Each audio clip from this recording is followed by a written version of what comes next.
Banana cultivation in Uganda is done in 3 major districts. We're looking at the western, the central, and the eastern part of Uganda. This week on The Ghanaian Farmer, we're coming to you from a commercial banana cultivation farm. They have about 18 acres of bananas, and they'll be telling us about the variety, the process you go through to have your banana and sell. I know somewhere in Rwanda they even have banana beer, but let's get to know if Uganda also process banana into beer. My name is Ayam, and this is The Ghanaian Farmer. Subscribe and share all the videos you're watching, and precisely or specifically those who are watching across the globe, let's hear from you. But right from this break, I'll be speaking to Victor. He plays a major role. In fact, he is the co-founder of this farm. These and many more insightful conversation are we going to be having on this farm. I'm going for a quick breather. Stay right there. I'll be right back.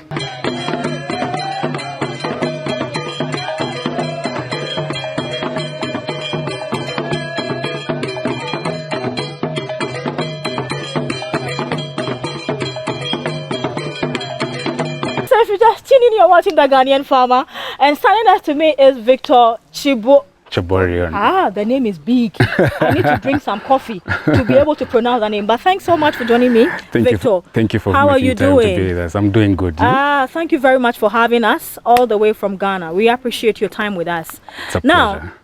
Banana cultivation. Tell me, how many districts cultivate banana on large scale? Mostly banana is cultivated heavily in the western part of Uganda. Okay. Followed closely by the central, then the eastern Uganda where we are. Okay. But consumption-wise, more maize is consumed here than bananas. Oh, okay. Yeah. But banana generally is a staple food for Uganda. Okay. Yeah. Now, if we talk about banana cultivation, what kind of soil texture is good for banana farming? Normally fertile loam soils are the best because it has all the nutrients that are necessary for the banana to thrive well and give you a bumper harvest. Okay. Yeah. So Victor, if I am preparing to go into banana cultivation, do I go for a land that has been, used for farming several years, or I should go for a virgin land? Which is better? Either can do, but the more virgin the land, the more you're able to harvest from it because it's still unutilized and still fresh. Okay. But even the one that has been cultivated over and over will still give you a good harvest. Okay. Yeah. How many acres of banana do we see around us? We have 18 acres, but it's not... We have 18 acres that has 980 crops, 980 banana plants. Okay.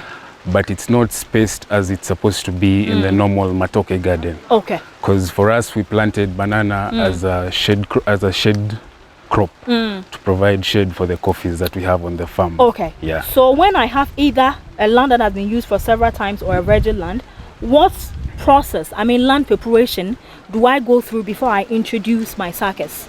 You have to dig the holes. It has to be about 1 by 1 meter wide and about 1 meter deep. Then the spacing should be around 3 by 3 meters. But for us here, we have 8 by 8 meters, so that it's not, it doesn't become the dominant crop in the garden, but that is for the coffee. The banana is just an extra. So once you've dug the hole, you'll get 1 sucker, 1 banana sucker per hole. Okay. Then put it in, add a bit of manure from cow dung.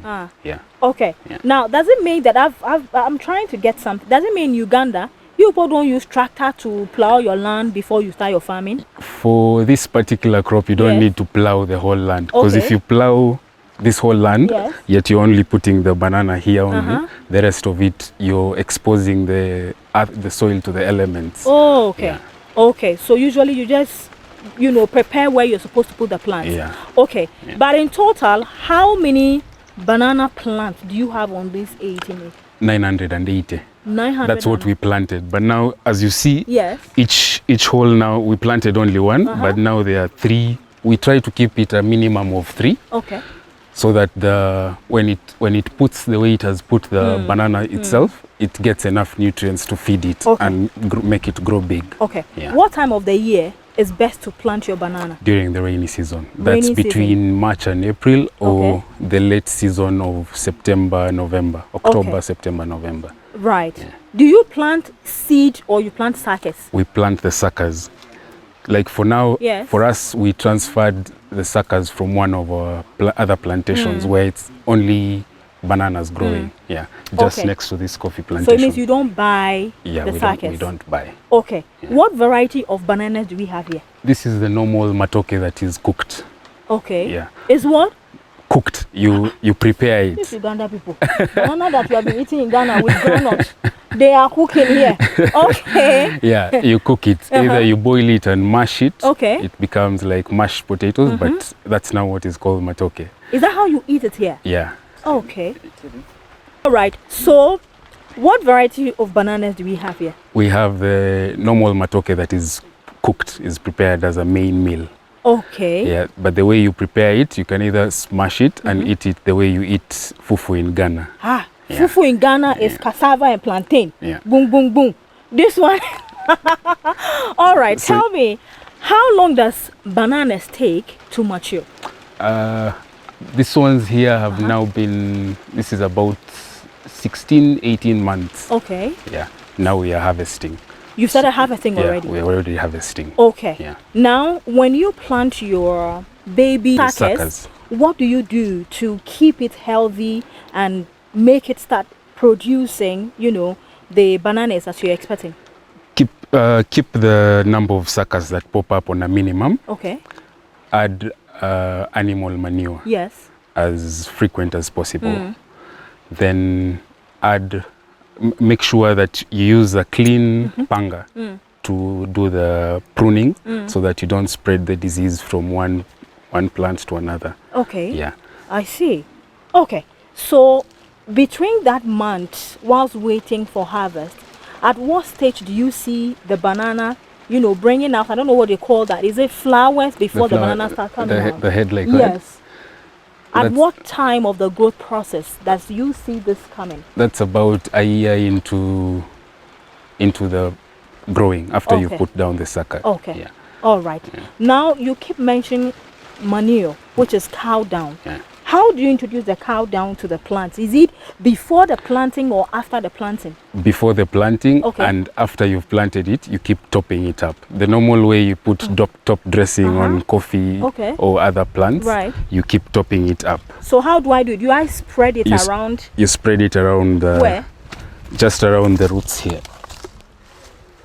Okay, on so you just spread this particular part. You just spread it around it and leave it there. So when it rains, it seeps into the roots and the banana absorbs it. Okay. Yeah. Does it mean because of the cow dung, you don't need any fertilizer? We try to keep it as organic as possible. Ah. Yeah. So at a few times here and there, we'll add some compost, but we try to stay away from synthetic fertilizer. Ah, is that what the market wants? Yeah, there are people who prefer it. Right. For us, we decided to go the organic way. For the matoke specifically. Okay. Yeah. The cow dung, do you buy them? We have a farm that supplies us for free. Yeah. Oh, okay. You just pay for. Just have to find transport, then pay the people to load it and offer. Yeah. Okay. So when your bananas start growing, have you harvested some already? Yeah. Okay. How do you go about the harvesting? You use cutlass to cut it? We have pangas like this. Okay. Yeah. So you have to cut it and make sure from the top there. Yeah, from the top. If you can't reach up there, you just first strip, because after we've removed the matoke, this one will come down. Really? Yeah. Bananas are harvested just once? Yeah. That's why you see how a lot of them are coming up. So once this one produces, it goes down. You cut it off and another one will. Ah, does banana ever get does it ever stop growing? Does it ever stop It is growing? always, you see, this has been pruned several times, but they always keep coming up. So until how long? Is it until the farmer says I'm tired I want to destroy. Depends on how you feed it, but Okay. there are times you'll see that the size will keep reducing, so you have to. Okay. Or if it gets infected, you have to do away with the whole plant and. Okay. Yeah. So your bananas, do you sell domestic market or you export? We have just started harvesting, but we've been selling it. The market has been a bit tricky right now. There's a lot of production that was caused by the El Nino rains over the December holidays. So there's a lot of banana in the market. The prices are very low. So we're just taking it to the market as it is to try and supplement the income for the farm and keep everything running. How much is a whole bunch of banana now? Right now it's around 10,000. Usually it can go for up to 20,000. Really? So it's almost half. Okay. Yeah. Okay. How do I know if my banana is affected by pest? Normally, if you check the leaves, there's a way they start folding and drying up. You'll know the plant is infected. It's under attack? Yeah. Okay. So what are the preventive measures then?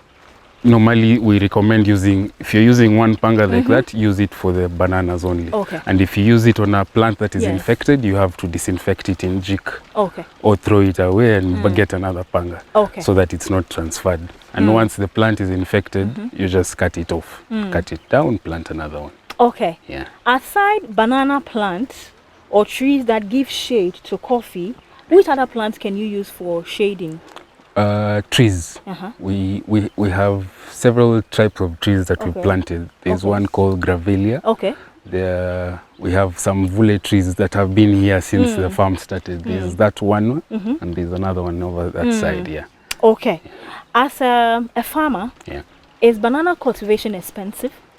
No, it's actually slightly cheaper and less heavy than coffee itself. Okay. Yeah. Okay, so if I don't have too much capital, do I consider banana farming? Yeah. You're sure? If you have the space and learn to do it. Okay. Yeah. Do it. Now, what time of the year do you time to meet high demand? For banana. If I want my bananas to meet the time where a lot of farmers are not, harvesting around that time.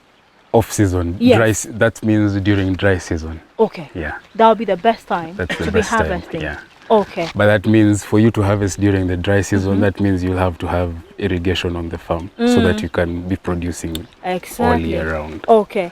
Is banana farming difficult? No.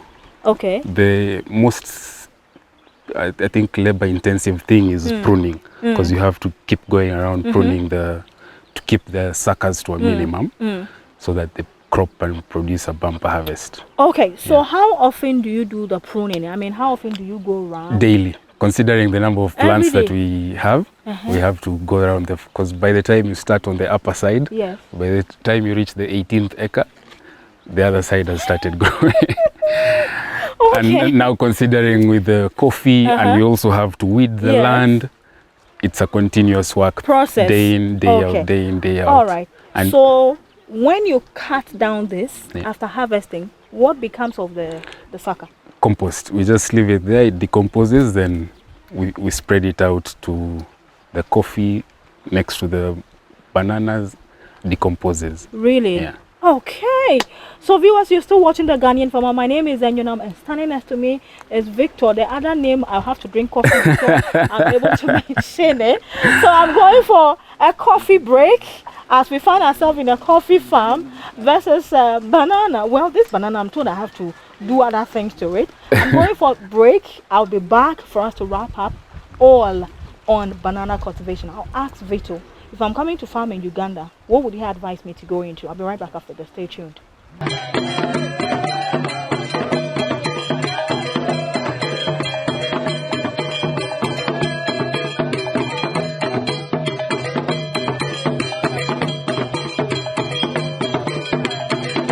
Right, so thanks for staying, and you're watching an episode focusing on banana cultivation here in eastern Uganda.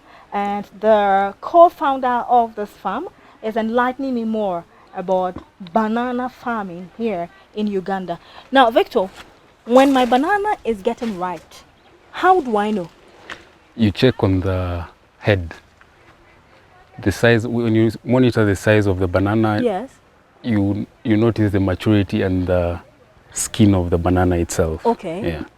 the skin becomes what? It almost becomes light green as it turns almost yellowish. Okay. Yeah. Okay. Then I'll be able to know that it's ready. And you check on the, normally the head is normal. If you check the other banana, the head still has the head. Yeah. Okay, so when the head fall off, yeah, then you get to know it's getting ready. Okay. Now, why do you have this tree supporting the banana plant? Why? The weight of the banana. It's heavy. Yeah. So when it's windy, it might blow over and fall. Oh, yeah. Okay. Okay. So we put it as a support system to add strength on the stem itself. Yeah. What has been the experience for you as a banana farmer? What has been the experience? So far, now that we're starting to reap the benefits of it, it's now getting to be a joyful journey. Okay. But it has been tiresome and long days and long nights of hard work and patience and determination. Okay. There are days where there's a day we came and there had been strong winds the past day. Most of the leaves were almost falling off. And so you just have to keep going. Have you ever had one of the biggest challenges as a farmer and you came and you're like, who actually have you ever had such bad times before? Droughts. When we started the farm, we planted around 15,000 coffee trees before we put the bananas. Yes. So we started with the coffee before the shade trees, with the banana for shade. So when the drought came, around almost half of the coffee died. Yeah, because we didn't have shade. We didn't have shade. The drought was there. We didn't have water in the farm. So we were like, did we really make a correct decision before coming into this? Okay. We chose the wrong time to do the planting. It was just chaos all over. But what kept you? What made you feel like, you know what, we've got this? The reason why we came into it in the first place, the passion we had for it, the drive we had for it, and the vision we had in mind. Okay. Yeah. But someone who was working with international organizations and all that, what would make you resign or abandon that job and come into farming when other young people really do not even find farming attractive or rewarding? I think the mentality and mindset around it. Okay. After working in Nairobi for a while, there's that stress, and Nairobi for 4 years. There was nothing more exciting. You'd wake up, go to work, come back, sit in office, go for meetings, go out on Friday, Saturday the same thing, Monday you're back to work. There's nothing more. The same routine. Yeah. There's nothing challenging. Nothing more challenging. Nothing new to learn. Okay, so how many years has it been now as a farmer? It's been 5 years. This is the 5th year now. Yeah. And hasn't been rewarding yet? Now it's getting to be rewarding. Okay. It's been, we've just been putting it in, putting in the work, putting in the time, putting in the resources. Now we're starting to get the feedback from the farm. Yeah. And I'm told you also handle the last question. You're in charge of logistics. Farmer, dear, you do weeding, harvest, planting. What is logistics? what logistics are we talking about? Logistics for us that's one of the headaches in the farm, because we have to monitor how many people do we have working at the farm at any given time. Yes. Is the work who is running, who is heading these people? Is the work being done at a specific time needed? Because for farming, it's time sensitive. It won't wait for you. Okay. If you need to spray the coffee today and you don't spray it, it gets worse. Okay. So everything is time sensitive. Okay. So there's the aspect of timing. Time bound. Yeah. Okay. We have to maintain the weeding. If we're doing cover crops or intercropping, like how we can see we have done onions, we've done tomatoes, we've done cabbage. That is either to supplement income, reduce the cost of weeding. Yeah. Okay. All right. So viewers, Victor Chaborion.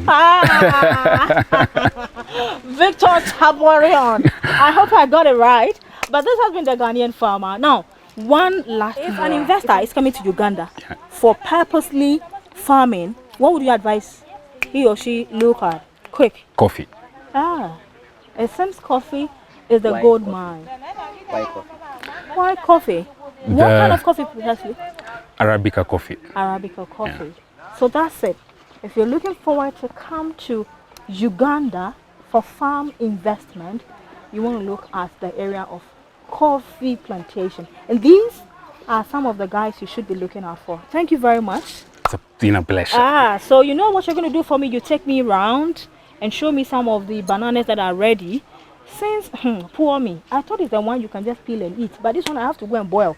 But all the same, thank you very much. It's been a pleasure to have you.